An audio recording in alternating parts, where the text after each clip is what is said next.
want to eat them ever again. Oh, do you think, so what will you eat instead? I will eat whatever there's on the table, but not chicken or meat. Why do you think you don't want to do that? Because they're animals and I like animals. So what will we do if we miss eating chicken and meat? I don't miss eating chicken and meat. How about fish? Fish? Yeah. Fish? Is it an animal? Yeah.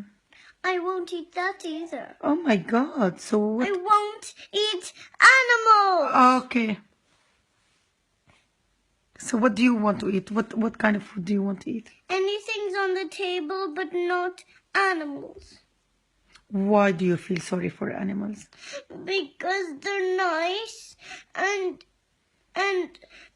I know that we cook them sometimes, which is not very nice, and I know we like to eat animals that we cook, but that's not nice for them.